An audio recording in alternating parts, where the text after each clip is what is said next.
네, 수능 대비 예시 문제 1번 풀어보겠습니다. 다음은 고대 서양 사상가 가불의 가상 대화이다.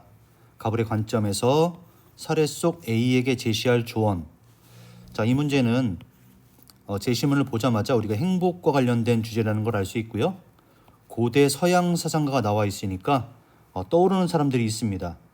자, 그러면 가불의 말풍선 내용을 한번 보자. 자, 행복은 완전하고 자족적인 좋음이다. 완전하고 자족적이다. 더 이상 바랄 것이 없다. 그 자체로 궁극적인 목적이다라는 뜻입니다. 자, 그러면서 행복한 삶은 가장 좋고 가장 즐거우며 윤리적이고 지성적으로 탁월한 삶이다. 자, 이 사람 아리스토텔레스라는 거 우리가 확인할 수 있습니다. 행복이 인생의 궁극적인 목적이다라는 부분을 통해서 확인할 수 있고요. 자, 을을 보겠습니다. 자, 을을 보니까 행복한 삶의 시작이자 끝은 쾌락이다.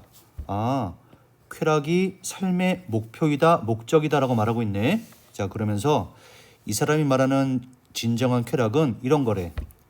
몸에 고통이 없고 마음에 동요가 없는 상태이다. 자, 몸에 고통이 없고 마음에 동요가 없다. 아타락시아 떠올려야지. 아타락시가 뭐예요? 정신적이고 지속적인 쾌락을 말하는 거죠. 자, 그렇다면 정신적이고 지속적인 쾌락을 추구한다는 것은 육체적이고 순간적인 쾌락은 멀리한다는 거지. 자, 그러면 이런 아타락시아의 경지에 가려면 사려가 깊어야 돼. 그 다음에 정의로운 삶을 살아야 돼. 자, 여기서 말하는 정의로운 삶이란 사람들끼리 서로 해치지 않는 그런 걸 말하는 거예요. 자, 이런 사려 깊으며 정의로운 삶 없이는 쾌락적인 삶도 없습니다. 아타락시아 나왔으면 우리는 에피쿠로스라는 것을 쉽게 확인할 수 있습니다. 네, 갑은 아리스토텔레스, 을은 에피쿠로스. 자, 그럼 사례의 A를 보니까 자, A는 많은 돈을 가진 사람이야. 근데 A는 육체적인 즐거움만을 행복이라고 생각하고 매일 향락적인 생활을 하고 있대. 자, 그러면 이 A에 대해서 아리스토텔레스와 에피쿠로스가 할 수 있는 적절한 조언 골라보자. 자, 1번 갑. 물질적인 부는 행복의 실현에 기여할 수 없음을 명심하세요. 자, 우리가 얼핏 보기에는 아리스토텔레스 같은 이런 훌륭한 사상가가 물질적 부에 대해서 되게 부정적이라고 볼 것 같은데 사실이 아닙니다. 자, 아리스토텔레스에 따르면 부, 건강, 친구, 자, 이런 것들이 행복 실현에 기여할 수 있는 조건이 된다고 이야기했어요. 물론 이것만으로 궁극적인 행복을 실현할 수 있는 것은 아니지만 자, 이런 것들이 행복 실현에 기여한다라고 했다는 점 챙겨두셔야 돼요. 자, 1번 틀렸습니다. 2번 갑. 행복한 사람의 행위에는 쾌락이 따르지 않는다. 자, 쾌락이 따르지 않는다. 자, 이거는 제시문하고 모순됩니다. 아리스토텔레스의 갑 제시문에 보면 행복한 삶은 가장 즐겁다라고 돼 있잖아. 근데 쾌락이 따르지 않는다. 자, 이 부분이 모순되죠. 자, 따라서 2번 틀렸습니다. 자, 3번을 보면 을 욕구를 충족하려는 시도는 항상 고통을 야기함을 명심하세요. 욕구를 충족하려고 하는 사람은 늘 고통을 겪는데 자, 에피쿠로스의 주장이 맞을까요? 아닙니다. 자, 여기 에피쿠로스의 욕구 구분 중요한 내용이야. 자, 에피쿠로스는 인간의 욕구를 세 가지로 구분을 했어. 첫째는 자연적이고 필수적인 욕구. 예를 들어 우리가 가장 필요로 하는 의식주 같은 겁니다. 우리가 배고픔의 욕구를 충족하지 않는 우리가 죽을 수밖에 없잖아. 자, 이런 것들을 에피쿠로스는 자연적이고 필수적인 욕구라고 봤습니다. 자, 두 번째 욕구는 자연적이지만 필수적이지는 않은 욕구. 자, 에피쿠로스는 그런 것을 성적인 욕구의 예로 제시했습니다. 세 번째 욕구는 자연적이지도 않고 또 인간이 살아가는데 필수적인 것도 아니야. 자, 예를 들어 부, 명예, 권력과 같은 거죠.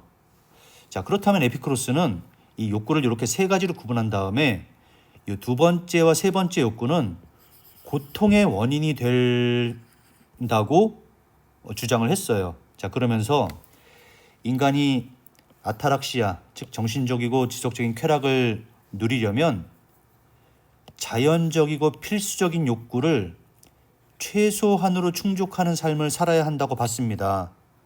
따라서 에피쿠로스가 이런 자연적이고 필수적인 욕구를 최소한으로 충족해야 한다라고 주장을 했다는 것은, 다시 선택지로 가보면 욕구를 충족하려는 시도는 항상 고통을 야기한다? 아니죠. 우리가 굉장히 배가 고팠을 때 최소한의 음식을 먹으면 그 고통이 사라지잖아. 따라서 3번 틀렸습니다. 욕구를 충족하려는 시도가 고통이 될 때도 있긴 있어. 자, 이런 2번과 3번의 욕구를 과도하게 추구할 때는 고통으로 가지만 첫 번째에 있는 자연적이고 필수적인 욕구를 최소한으로 충족할 때 고통이 아닙니다. 4번 쾌락이 삶의 목적인 사람은 결코 만족할 수 없다. 자, 에피쿠로스가 들으면 펄쩍 뛸 얘기네요.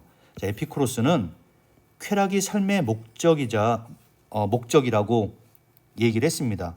따라서 쾌락이 삶의 목적인 사람은 여기에 있는 자연적이지만 필수적이지 않은 욕구, 자연적이지도 않고 필수적이지도 않은 욕구는 멀리하지만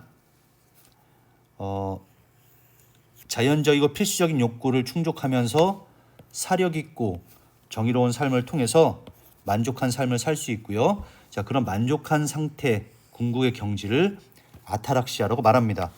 따라서 4번 틀렸습니다.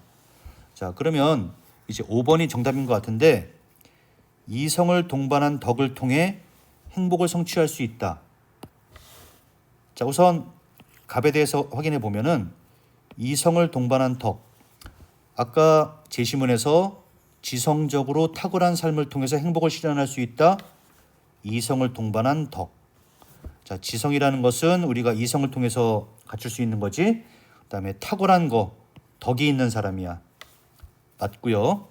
그다음에 에피쿠로스를 보면 이성을 동반한 덕, 사려 깊음, 이성적인 거죠. 그죠? 그다음에 정의의 덕. 자, 따라서 에피쿠로스와 아리스토텔레스는 이성을 동반한 덕을 통해 행복을 성취할 수 있음을 명심하라는 조언을 A에게 할 수 있습니다. 자, 이렇게 해서 이 문제의 정답은 5번입니다.